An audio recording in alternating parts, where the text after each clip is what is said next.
Welcome back to CTV News. In September of 2009, former NHL player Mike Danton was paroled after serving 63 months in prison for his conviction in a murder for hire plot. In the months following his release, Danton enrolled in courses at St. Mary's University and began playing for the Huskies. And 2 weeks ago, he helped them win their first National Hockey Championship. He joins us tonight. Mike Danton, thanks for coming in. Thank you. This time last year, your life was a pretty bad place, to say the least. So much has changed in such a short period of time. How do you process your own life journey over the past, say, 12 months? I take it one day at a time. You know, it was a year to the day that we played Alberta in the finals there when I was released from Pittsburgh Institution up in Kingston. And, you know, a lot's changed. You know, if you would have, oh no, it wasn't a year, it was 6 months. My bad, it was 6 months. Okay. You know, time flies, I guess, when you're having fun, right? Yeah. No, but, you know, it's, you take it a day at a time. And if you had asked me, you know, 6 months ago, could you have imagined this happening, you know, winning a national championship, you know, excelling in school, being a part of a supportive community, never would have guessed I would have been here today. I watched the interview on the ice in Thunder Bay after you won the national championship. You had a huge smile on your face. When you came to this building, you had a big smile on your face. Could you have imagined, say, 2 or 3 years ago that your life would be as happy as it seems to be right now? No. One of my big concerns was how I was going to be accepted back into society again. And, you know, just, you know, the fear of the unknown, you know, not knowing how people would handle you and that. And, you know, here in Halifax, I've been accepted and welcomed, you know, very in a positive way. And, you know, I've continued to have people that have supported me throughout my incarceration be there for me. And I've had new people since I've been out that have been there for me, make the process even that much better. So, yeah, I'm definitely a lot happier than I was, say, 6 years ago. We hear and read stories about people readjusting to society after their incarceration. Normal's a tough word, but I'll throw it at you. How normal is your life now? Do you have a parole officer you have to check in with on a frequent basis? How does that work for you? I have to see my parole officer once a week. Parole conditions. You know, I do urine tests for alcohol and drugs, things of that nature. Basically, they want to make sure that my life is on the right track. They don't want to see me slipping up, and you know, I don't give them any cause for concern. You know, we talk about school, we talk about, you know, when I was playing hockey, we talk about hockey, you know, the reintegration into the society of, you know, social relationships, you know, friendships, things of that nature. And they just want to make sure that when you're released into the community that everything is moving in a positive direction. You got to understand, too, is that my case was kind of unique, where most cases they go from being in prison to going to being released on day parole, which would be released to a halfway house, and then being released on full parole.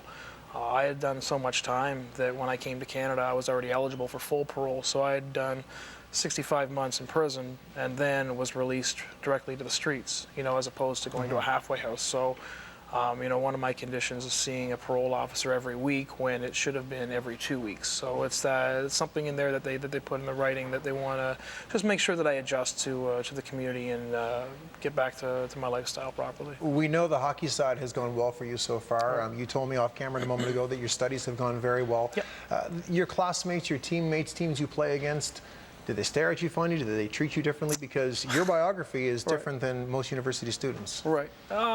First couple days in school and at St. Mary's, it was interesting. Had second and third glances, and you know, kind of the eyes and the whispers of is that the guy? You know, and it was. I expected that, of course, but you know, the community has been phenomenal. The school, after, you know, that initial week, has been really well. You know, I'm a pretty sociable person. I was actually talking with some people yesterday, and they were saying that a social butterfly really isn't the proper word for me. They're trying to find something more social, so I guess I've been dubbed a social dolphin for some reason. I don't know why, but yeah, you know, I got a lot of friends in school, and you know, they've made it a lot easier for the whole process to move forward. A friend that you and I both have in common, your head coach Trevor Steinberg. I know he's a big person in your life already. Yeah, right. He said the same thing to me pretty much today on the telephone. A lot of our viewers may not know this. That Trevor's father had a long career with the National Parole Board. Right. A fascinating parallel. How much did Trevor's family experience growing up in that environment lead to you choosing this environment as being the best possible fit?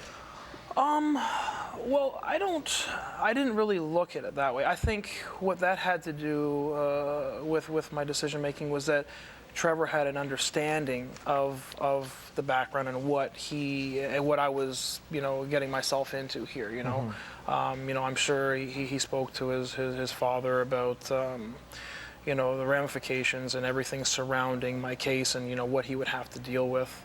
But you know, that really didn't play that much of a part into my decision making. The whole decision to come to St. Mary's was the fact that, to me, it felt more like a decision to give me a second chance, not a decision for hockey, you know, whereas when I was speaking with other schools, it was more or less, hey, you know, we could get you in here, we can get you playing, we can do this, we can do that. And it was at St. Mary's, you know, I found that the guys on the team, you know, headed by the captain, Mark Rancourt, and Cody Thornton as well, when I was talking with them, it was more about, hey, you know what, let's worry about hockey later, but let's get you here, let's get you into school, let's get you into feeling as a part of a family. And that was the real driving force that got me here. You mentioned the support you've had in the community and in the hockey community.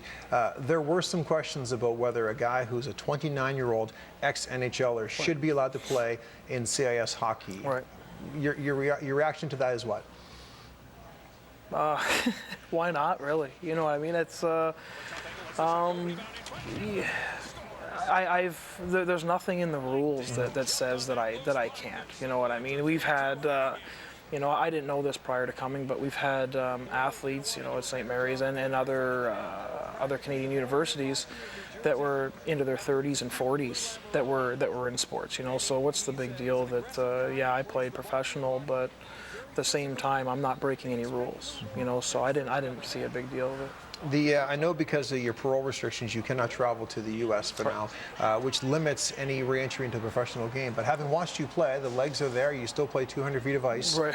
Are you still an NHL player? Are you good enough? Let's say the parole situation isn't there. The St. Louis Blues call you and say, we want you to come back. Could you play third line, fourth line minutes in the NHL today?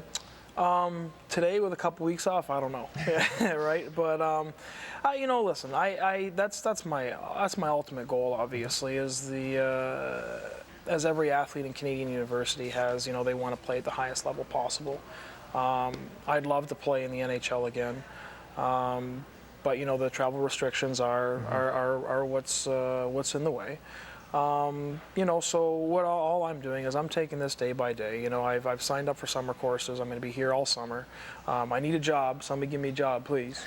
And I'm signed up for courses in September. And I'm going to be here come September, and then we'll take it from there, and hopefully we can win another national championship. Well, it's a fascinating story. It's a fascinating life story, and I know you've been asked a lot of these questions many times, but we appreciate you coming in tonight and talking with us on CTV News. Thank you, Mike. Thank you. Appreciate it. And CTV News continues after this short break.